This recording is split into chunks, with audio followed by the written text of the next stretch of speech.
One of the most powerful remedies we have to work with is the power of civil injunction.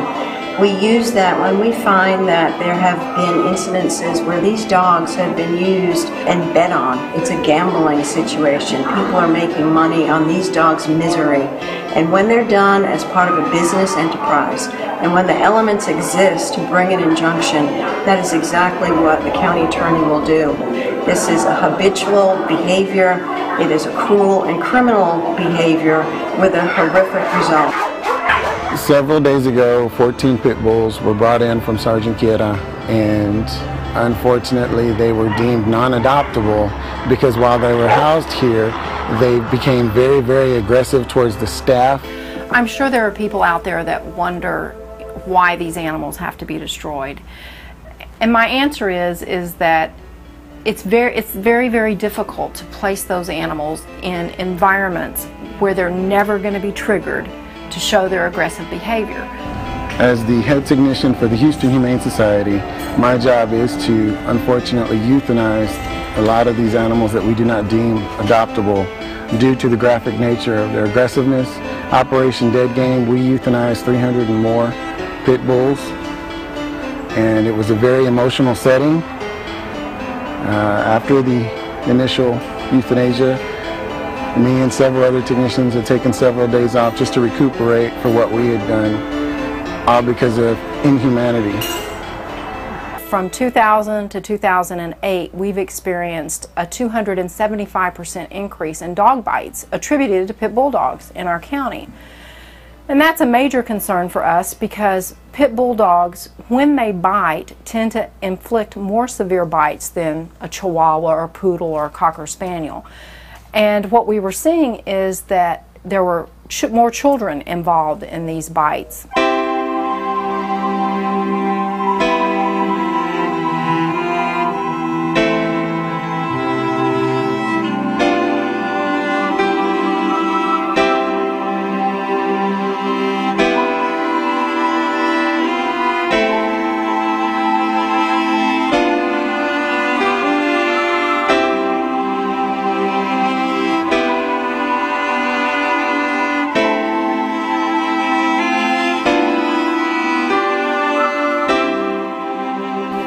Early in the morning, when Pedro and Peter they went to play it outside, they just went with played with a bicycle, and they was playing for a little bit, and they asked him for something to drink.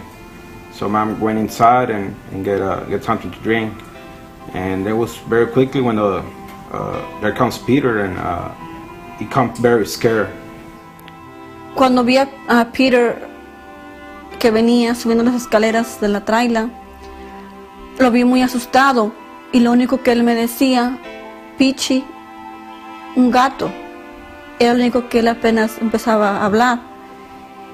En ese momento venía una señora atrás de Peter y pues yo lo único que le entendía a la señora, un dog, y vi la bicicleta y me fui para allá.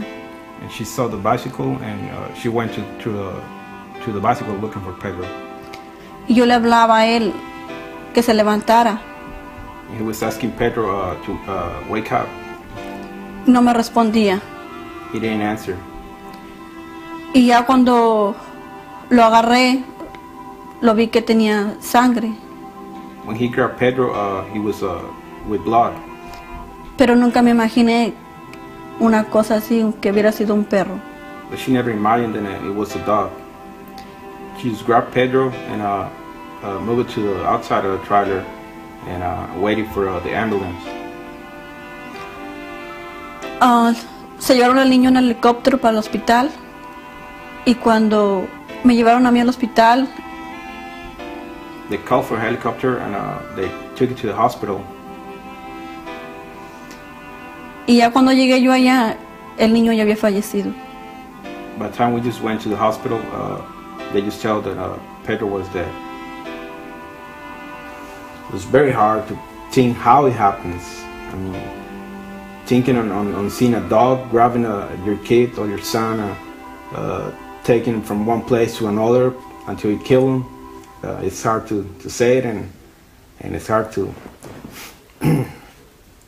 Start to a little bit. Child deaths that are not the result of a motor vehicle accident or attended by a physician are investigated by the Homicide Division. When we arrived, the initial patrol officers were already here. They had located one of the dogs and had to shoot it on the scene. The other one had been wounded and was cornered underneath a mobile home. While we were here, they were able to contain that animal. We started talking to area people to try and determine ownership of the dogs. Animal control had taken custody of the two animals, and they didn't have any microchips or dog tags, any identifying tags on them. And we spent the next best part of a week, 3-4 days, trying to find out if anybody could identify where these animals came from, and were unsuccessful in that. So the question would be, would you want one of those dogs in your neighborhood where it could potentially chew out of a fence or jump a fence and chase your child riding the bicycle down the road, or your kids playing in the front yard squealing like kids squeal when they play ball? Do you want that? This is such a profound problem that we have created a special section. It's called animal cruelty. It is vertical prosecution, which means from the very beginning of the investigation we are involved. We have 2 prosecutors, 2 investigators. We have federal, state, and local agencies working with our office. The county attorney's office is working. We're all working together. But over and above that, we have the private sector that's involved. And whether it's the Humane Society or the other societies that care for animals. And then we also have Crime Stoppers involved. Citizens are the eyes and ears of law enforcement in our community. You don't have to wear a badge and a gun to fight crime in Harris County, Texas.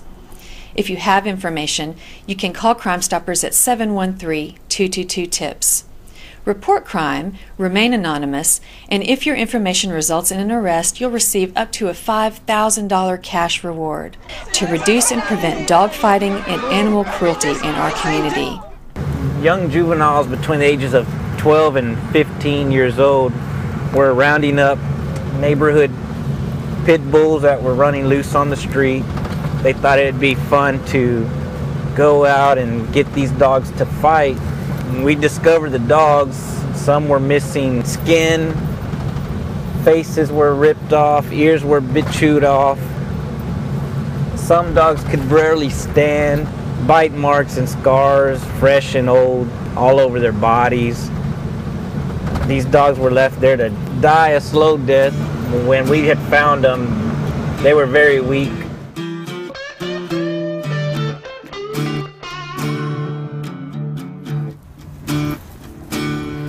So where another dog was left to die, this was his house. And we had this other dog chained up right here. You could see that link. This is not a light chain. The dog was so weak that he couldn't even come out from under there. This is what his water bowl looked like at the time of the rescue. There was nothing in it. And this was his house. And he was left there to die as well.